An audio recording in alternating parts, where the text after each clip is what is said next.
انجمن لاہور سے 15 کتابیں اس کے رد میں آ گئی. لوگ سمجھتے نہیں بات. کتاب کوئی ڈگر کی ہوتی ہے تو اس کے مقابلے ہوتے ہیں. شاہ عبدالعزیز نے تحفہ اثنا عشریہ لکھا تھا. 25 کتابیں روافض نے ہندوستان سے ایران تک لکھی. شاہ عبدالعزیز کا تحفہ آج بھی تحفہ اہل سنت ہے. الحمدللہ. احسن العطر کا جواب اور ستہ شوال کا جواب، یہ کوئی مسئلے ہیں جس میں ایسا جھنجھوڑا ہے. یہ جھنجھوڑا ہے لوگوں کو. جب آدمی جھنجھوڑ جاتا ہے کہ یا ادھر گرتا ہے، گر کر کے جب اٹھتا ہے تو کچھ بدلہ تو لے گا. گھبرانے کی ضرورت ہے. رد ہو گیا. کیا رد ہو گیا؟ روافض اذان میں کہتے ہیں اشہد ان علی ولی اللہ و وصی رسول اللہ و خلیفۃ بلا فصل. یہ صحابہ کا رد ہو گیا. جو پہلا خلیفہ ابو بکر پھر عمر و عثمان بنایا وہ برحق ہے اور یہ کذابین ہے. اس کو رد کہتے ہیں. ابو حنیفہ، ابو یوسف و محمد فقہ حنفی کے خلاف غیر مقلدوں کی بد زبانی اور بدگوئی معروف نہیں ہے دنیا میں. یہاں تک کہ ایک ظالم نے کتاب لکھی، اس کا نام ہے امام ابو حنیفہ شیعت ہے، اور ہدایہ عوام کی عدالت میں. ہدایہ عوام کی کتاب ہے کہ اس کی عدالت میں ہدایہ نے کیا چوری ڈکیتی کی، کیا کیا ہے؟ ڈگر کی کتاب ہے. اتنے اتنے سب کو پیچھے دھکیل کے پٹک دیا ہے. کوئی سامنے آ نہیں سکتا ہے اس کے عوام کی عدالت میں. محمد جوناگڑی جس نے تفسیر ابن کثیر کا ترجمہ اردو لکھا، اسی خائن و متلبس نے کتاب لکھی ہے ہدایہ عوام کی عدالت میں. اس کا جواب مولوی حبیب اللہ نے لکھا ہے. ایک مولوی حبیب اللہ گجرانوالہ میں شیخ کے شاگرد تھے، غالباً ڈیرہ اسماعیل خان کے تھے، فوت ہو گئے. ہدایہ عقل و فکر قرآن و سنت کی عدالت میں اس کا پورا جواب دیا ہے. معارف السنن اور فیض الباری کا جواب غیر مقلد نے دیا ہے. ظلمات بعض و فوق بعض. معارف القرآن مفتی شفیع کا جواب غلام محمد پرویز نے لکھا ہے معارف القرآن کے نام سے. حکیم الامت کے بیان القرآن کا جواب مولوی محمد علی لاہوری مرزائی نے لکھا ہے بیان القرآن کے نام سے. اور تبلیغی جماعت کا جواب بھی تبلیغی جماعت سے ہو رہا ہے. الیاس صاحب حضرت اقدس کا جواب الیاس قادری صاحب دے رہے ہیں. میں طلباء پر بڑا حیران. کوئی سفر جی رد آ گیا. کیا رد آ گیا؟ یہ کرنے والوں کی شکل تو پہلے دیکھو. یہ ہے کون؟ میری کتابیں اٹھا کے پڑھو اور مجھے دکھاؤ کہ کس جگہ کا رد ہوا ہے. رد تو 3 چیزوں کا نام ہے نا. یا تو حوالہ غلط ثابت کرے، یا کوئی روایت کے بارے میں کہے کہ یہ نہیں ہے، یا قول مختار جو میں نے اختیار کیا ہے اس کو رد کر لے. اس دن ایک کتاب آئی ستہ شوال کے خلاف، ایک ککوڑ خان نے لکھی ہے. ککوڑ خان نے مجھے ایک دوست نے دی، اس کے نام بھیجی تھی. عجیب بات سنو کہ 2 عبارتیں سرے سے ہٹائی. ایک تو فتاوی عالمگیری کی وہ جگہ نہیں لکھی جس پہ 500 فقہاء نے لکھا ہے کہ امام ابو حنیفہ کا مذہب 100 میں ستہ شوال کے مطلق منع کا ہے. کسی حال میں بھی نہیں. اس کا جواب نہیں دیا، چھوڑ دیا. اور دوسرا جواب جو تحتاوی الدر صفحہ 470 کہ وہ کہتے ہیں یہ جو متن میں ہے کہ شوال کے 6 روزے مستحب ہے، یہ بعض متاخرین کا مذہب ہے. متقدمین حنفیہ متفق تھے کہ ستہ شوال مکروہ اور ناجائز ہے. فما فی المتن فقول بعض المتاخرین. یہ 2 عبارتیں مجھے دیکھنی تھی، دونوں نقل. اس کا کیا جواب دے رہا؟ شیشے کے گھر میں بیٹھ کر پتھر ہی پھینکتے، دیوار آہنی پہ حماقت تو دیکھیے.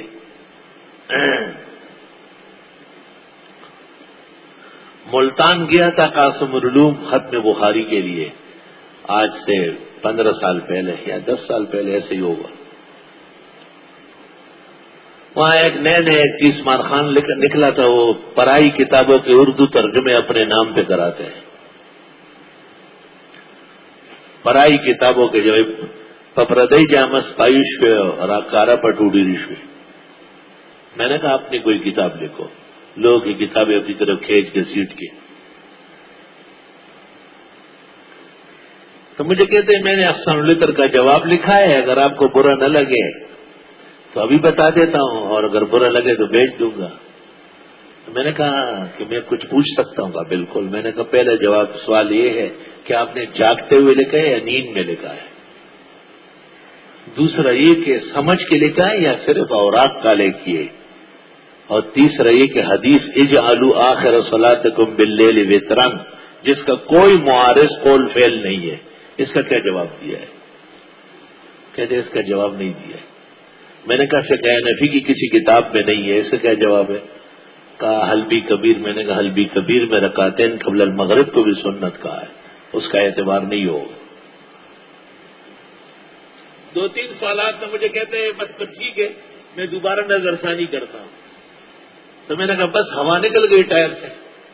یہ کتاب آپ کو اتنا فخر تھا اس پر کہ جو ہے نا بیزتی اگر نہ ہو. بنگلہ دیش گیا، سلہٹ قاضی بازار میں جامعہ مدنیہ میں مہمان تھا. ابھی پہنچا ہی تھا کہ ایک مولوی آیا، نیلے رنگ کا سوٹ، نیلا پگڑ اور ڈنڈا بڑا ہاتھ میں. السلام علیکم. وعلیکم السلام. اینا شیخ جرولی، بنگالیان زرولی کو جرولی کہتے ہیں. الذي جاء من پاکستان ونهى الناس عن الركعتين بعد الفجر وهما شبيه الجانب السنة والحديث. میرا وہ میزبان کچھ بپر رہا تھا. میں نے کہا آپ آرام سے بیٹھے، یہ میرا میدان ہے، ابھی 2-3 منٹ میں اس کو شاگرد بنا کے چھوڑ دوں گا. میں نے کہا ہاں انا حاضر بین یدیک وانا اقول ان هاتین الرکعتان لیستا بمستحبتین حسب الحدیث والفقہ وعلیہ الامہ والائمہ وقد صنفت فیہ رسالة قیمہ احسن العطر فی تحقیق الرکعتین بعد الوتر. هل طالعتها؟ ما طالعت والله ما طالعت. 2-4 سوال کر کے ڈنڈا ادھر پھینک کر السلام علیکم شیخ، کیا حال ہے، طبیعت ٹھیک ہے آپ کی؟ پھر میں جہاں جاتا تھا ساتھ جاتا تھا. کہتے میں مولانا کا ڈنڈے ماروں، اب ان کی اطاعت کروں. عالم آدمی تو علم کی قدر کرتا تو خوش ہو جاتا ہے. میں نے کہا یہ بھی غلط سنا ہے آپ نے کہ ہم منع نہیں کرتے، خلاف اولا بتاتے، خلاف مستحب نہ پڑھنا کہتے ہیں کہ جو آدمی وطروں کے بعد نفلیں پڑھتا ہے جائز ہے، ناپسندیدہ ہے. جو نہیں پڑھتا ہے صبح صادق تک اس کو ثواب زیادہ ملے گا، وہ عین سنت کا پیروکار. لیکن یہ مسئلہ علمی اور علماء کا ہے، عوام کا تو نہیں ہے. اللہ اکبر. ولا تو یہ اسرائیل اہل کتاب دین فروشی کرتے تھے اور صحیح مسئلے کی جگہ غلط مسئلے بتاتے تھے اور پیسے لیتے تھے. ان کو کہا ولا تشتروا بآیاتی ثمنا قلیلا، نہیں لو میری آیتوں پر قیمت تھوڑی. وإیایا فاتقون، اور مجھ ہی سے خوف زدہ رہا کرو، یعنی میرے لیے ہی گناہوں سے بچو، دین فروشی سے بچو. کیا آیت کی یہ بھی کوئی تفسیر ہے کہ امامت پہ تنخواہ ناجائز ہو، یا تدریس پر تنخواہ ناجائز ہو، یا اذان پر تنخواہ ناجائز ہو، یا قرآن خوانی پر لینا دینا ناجائز ہو، یا تراویح میں حافظ صاحب کو کچھ لینا دینا ناجائز ہو؟ بہت سارے علماء ہمارے بزرگوں نے اس طرح کے فتوے لکھے، لیکن یہ عاجز اور فقیر اپنی بے مائگی کے ساتھ معذرت خواہ ہے. اس عاجز کو وہ فتاوا کہیں سے بھی نکلے، کہیں کے بھی ہے. اول قرآن کے خلاف، ثانیاً سنت کے خلاف، ثالثاً فقہ حنفی کے خلاف، رابعاً فتاوا کے آداب کے سراسر خلاف. اور یہ عاجز اور فقیر اس آیت کی تفسیر میں تدریس، تعلیم، اذان، امامت، خطابت، قرآن خوانی اور رمضان شریف میں قرآن کریم سنانا اور اس پر حافظ کو اکرام و تعظیم کی نیت سے لینا دینا صرف جائز نہیں، مستحب سمجھتا ہے. اور اس میں میرا رسالہ شائع ہے جس کا نام ہے دینی امور پر اجرت لینا جائز ہے، اور پہلے اس کا نام تھا فتویٰ بابت اکرام حافظ. تفصیلی رسالہ، ہماری ایک کتاب 12 احسن الرسائل کے نام سے 12 چھوٹے چھوٹے رسائل ہیں، ان میں یہ بھی شامل ہے۔ ایک بات تو یہ کہ آیت کی تفسیر خود آگے ہے، فویل للذین یکتبون الکتاب بایدیہم ثم یقولون ھذا من عند اللہ لیشتروا به ثمنا قلیلا۔ تو تفسیر القرآن بالقرآن اقوا تفسیر وہ ہے جو قرآن نہیں۔ دوسری، بخاری شریف میں 22 جگہ یہ حدیث موجود ہے جس میں ابو سعید نے فاتحہ پر بکریوں کا ریوڑ لیا اور آپ نے کہا ان خیر ما اخذتم علیہ اجرا کتاب اللہ، بہترین اجرت وہ ہے جو قرآن کے بدلے میں تمہیں ملی۔ یہ تفسیر حدیث سے ہو، جب تفسیر قرآن میں اور حدیث میں موجود ہو تو پھر اس کے خلاف فقہ و فتویٰ نہیں ہوتا ہے، وہ ڈکوسلا ہوتا ہے، کوئی بھی ہو، کوئی بھی ہو۔ حضرت عمر رضی اللہ تعالیٰ عنہ کے مبارک زمانے میں آپ نے تمام عالم کے موظفوں کے وظائف مقرر کیے، امام، خطیب، مدرس، قاضی، مفتی، سب کی تنخواہیں، اور جو نہیں لیتے تھے انہیں معزول کر لیا، جو نہیں لیتے ہیں ان کو معزول کر دیا۔ تفسیر روح المعانی سورہ ممتحنہ جب جگہ آئے گی عاجز فقیر جل لیا کر کے دکھا دے گا آپ۔ کیوں؟ اعزازی استاذ اور مدرس مقرر کرنا مدرسے اور تدریس اور طلباء کے ساتھ محتمم کا بدترین ظلم ہے۔ اعزازی مدرس کا کیا مطلب ہے؟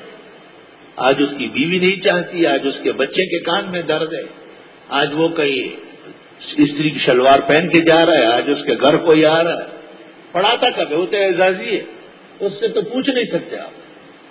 حضرت شیخ نے بھی آپ بیتی میں لکھا ہے کہ اعزازی مدرس رکھنا ناجائز، تنخواہ مقرر کرو، یہ لینا پڑے گا آپ، تاکہ اس کا لحاظ بھی کرے کہ آخر مدرسے کی طرف سے میرے خاطر مدارات بھی تو ہے۔ اعزازی مدرسین محتممین کی خیانت ہے، تدریس کے ساتھ، طالب کے ساتھ، علم کے ساتھ، ادارے کے ساتھ۔ کبھی بھی اعزازی مدرس احسن العلوم کے طول و عرض میں کوئی اعزازی آ جائے، اعزازی کو ہم کاغذی کی طرح میدان سے نکالتے ہیں۔ بہت آئے اعزازی، میں نے کہا مجھے نہ اعزازی چاہیے اور نہ کاغذی چاہیے اور نہ ان درمیان میں باغی چاہیے، مجھے تو وہ مزاجی چاہیے جو سبق، تدریس، تعلیم، طالب کا فائدہ تلاش کرنے میں سرگرداں ہو، وہ آدمی چاہیے۔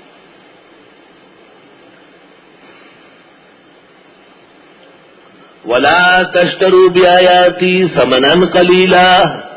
تیسرا فقہ ہے، فقہ میں ہدایت دیکھو کتاب الاجارہ میں ہے کہ ناجائز تو سب چیزوں پر لینا دینا تھا، مگر جن جن کی ضرورت محسوس کی گئی، جیسے امامت، جیسے اذان، جیسے تدریس، ان پہ اجازت آ گئی۔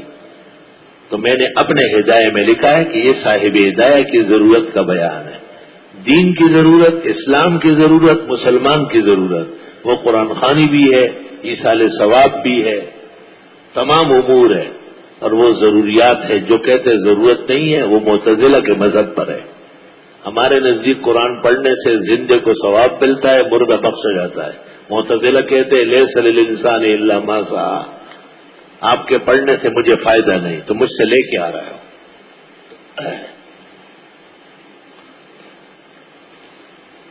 تو جس طرح صاحب ہدایہ نے کچھ ضرورتیں بتائی اور پھر جواز لکھا، اور یہ آیت کے خلاف نہیں ہے، اس طرح ہم بھی کچھ چیزیں ضروری جانتے ہیں اور ان کے جواز بلکہ استحباب کے قائل ہیں، اور یہ آیت کے عین مطابق تفسیر ہے۔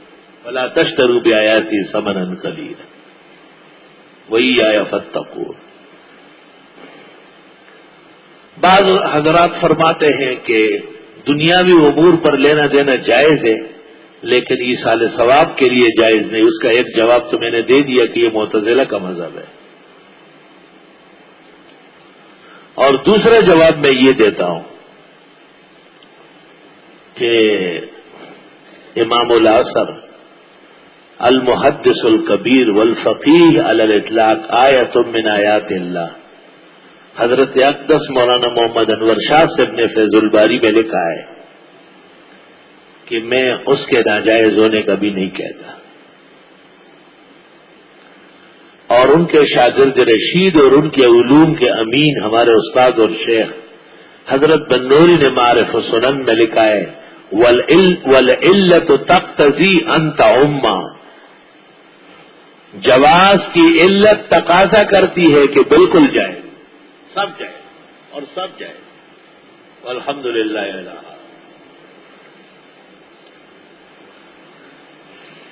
اسلام کا مرکز کعبہ ہے اور مسجد نبوی ہے. وہاں ختم کی رات دنیا جو وہاں رہتی ہے وہ جانتی ہے.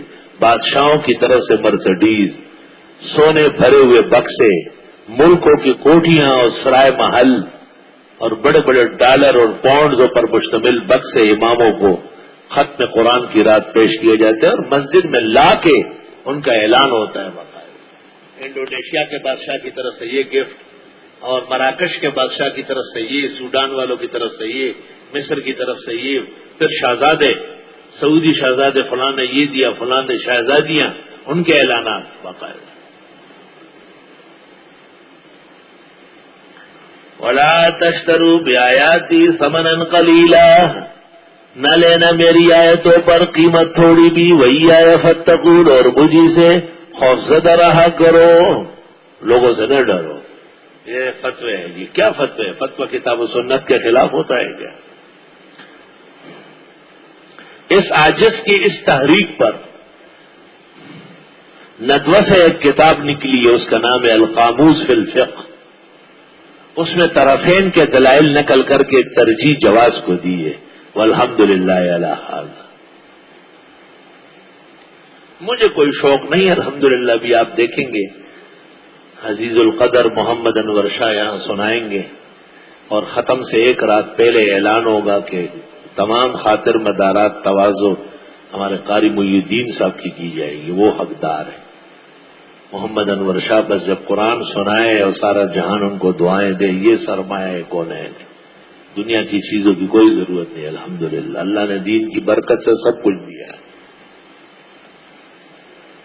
یہ مطلب نہیں کہ ہمیں ضرورت ہے، نہیں. ہمارے حفاظ، ہمارے قراء، ہمارے بھائیوں پر جو ظلم ہو رہا ہے دارالفتاح کی طرف سے، اس کو میں نے پٹک دیا ہے، دور پھینکا ہے.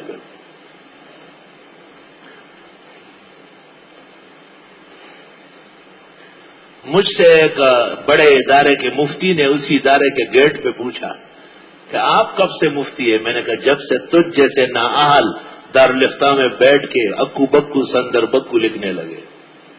میرے فتاوا تو عام نہیں ہے، مفتیوں کے جواب میں، مولویوں کے جواب میں میرا فتویٰ صادر ہوتا ہے.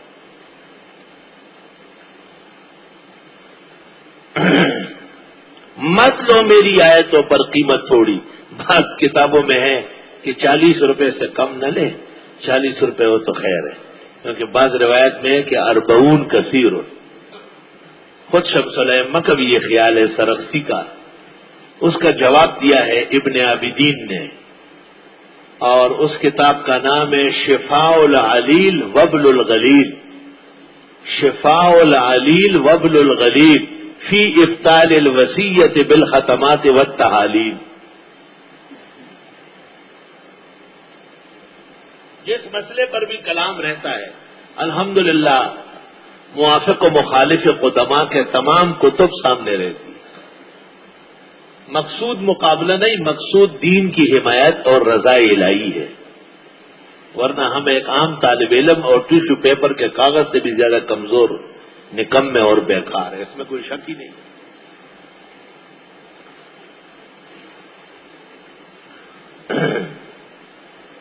یہ کتاب جو ابن عابدین نے لکھی ہے شفاء العلیل وبل الغلیل فی ابطال الوصیت بالختمات والتحالیل، اس سے متاثر ہو کر مفتی محمد شفیع صاحب سے اس طرح غلط فتویٰ صادر ہوا ہے. یاد رکھ، اس کتاب سے متاثر ہے.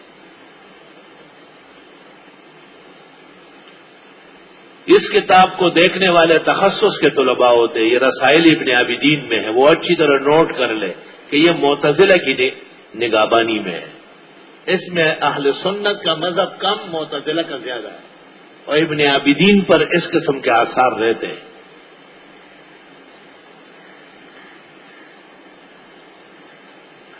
ولا تلبسوا الحق بالباطل، ملانا نہیں حق کو باطل سے، وتکتموا الحق، اور چھپاتے ہو حق، وانتم تعلمون، اور تم جانتے ہو۔ جی درود نہیں مانتے، درود نہیں مانتے، درود تو اللہم صلی علی محمد وہ حق ہے، تم نے جو گھڑا ہے وہ نہیں مانتے، حق کو باطل سے ملاتے۔ دعا نہیں مانتے، دعا نہیں مانتے، دعا مانتے ہیں، جنازے کے بعد نہیں مانتے، جن مواقع پہ دعا نہیں ہے وہاں نہیں مانتے، بدعت والی دعا نہیں مانتے۔ ولا تلبسوا الحق بالباطل، کرامات نہیں مانتے، کرامات سرانکوں پر، ولی اور زرولی سب کی کرامات پر حق ہے، البتہ کرامت کے نام پر خدائی اور الوہیت ماننے والے نہیں ہیں۔ قبر کو سجدہ نہ کیا ہے نہ کریں گے، یہ ظلم گوارا نہ کیا ہے نہ کریں گے۔ یہ کرامت کہتے قبر پرستی کو، قبر پرستی اسلام میں نہیں ہے۔ مت ملانا حق کو باطل کے ساتھ، حق اور باطل جب مل جاتا ہے تو حق مٹ جاتا ہے۔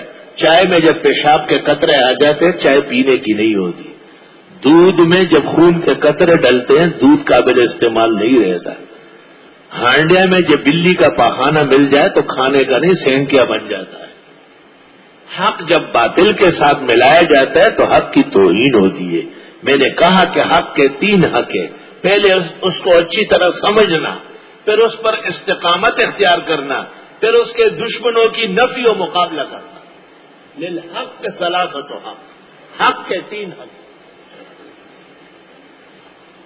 وتکتموا الحق، اور چھپاتے ہو حق۔ یہ نہیں کہتے ہو کہ یہ سنت کے پابند بدعت نہیں مانتے، یہ نہیں کہتے ہو کہ یہ پیغمبر کا بتایا وہ درود پڑھنے والے ہیں، اور فقہ و سنت کے مطابق جو کرامات ہے، ولایات ہے، بزرگان دین ہے، ان کے فیوز ہے، وہ سرانکوں پہ مانتے ہیں۔ وانتم تعلمون، اور تم جانتے ہو۔ واقیموا الصلاۃ، پابندی سے پڑھو نماز، وآتوا الزکوٰۃ، اور دیتے رہو زکوٰۃ، وارکعوا مع الراکعین، اور رکوع کرو رکوع کرنے والوں کے ساتھ۔ اتامرون الناس بالبر، وہ کہتے ہو لوگوں کو نیکی کا، وتنسون انفسکم، اور بھول بیٹھتے ہو اپنے آپ کو۔ لوگوں کہتے نبی آخر زمان آئے گا، برحق پیغمبر ہوگا، ان کا ساتھ دینا ہوگا، اور نبی آخر زمان آ گئے اور ان کو عقل نہیں ہے۔ وانتم تتلون الکتاب، اور تم پڑھتے ہو کتابیں۔ اسی ہدایہ، اسی نور الہدیٰ میں نہیں لکھا ہوا ہے کہ مبارک راتوں میں مسجدوں میں جمع ہونا ناجائز ہے، پھر آپ کیوں شب برات اور معراج کے اجتماعات مسجد میں کرتے ہیں؟ تمہیں شرم کرنا چاہیے۔ وانتم تتلون الکتاب، کیا تم قرآن نہیں پڑھتے ہو جس میں تمام مخلوقات سے علم غیب کی نفی ہے، جملہ انبیاء و مرسلین کے لیے بشریت کا اس بات ہے، تمام کائنات کو بے بس و عاجز دکھایا ہے خدا کی قدرت کے سامنے، الوہیت کے سامنے، تم کیسے کسی کو دستگیر ہو، کسی کو غوث اعظم کہتے ہو؟ وانتم تعلمون، وانتم تتلون الکتاب فلا تعقلون، عقل سے کام لو۔ واستعینوا بالصبر والصلاۃ، خدا سے مدد مانگو صبر کر کے، نماز پڑھ کر۔ صبر کے 3 مطلب ہے، ایک امام شافعی نے بیان کیا، وہ کہتے ہیں صبر سے مراد صوم ہے، کیونکہ صبح صادق سے غروب آفتاب تک نہ کھانا نہ پینا نہ جائز بیوی سے ملنا۔ اور دوسری تفسیر یہ ہے کہ صبر استقامت اسلام کا ایک عہدہ ہے، وَاصْبِرْ وَمَا صَبْرُكَ إِلَّا بِاللَّهِ، صبر خالص دین کا تقاضا ہے۔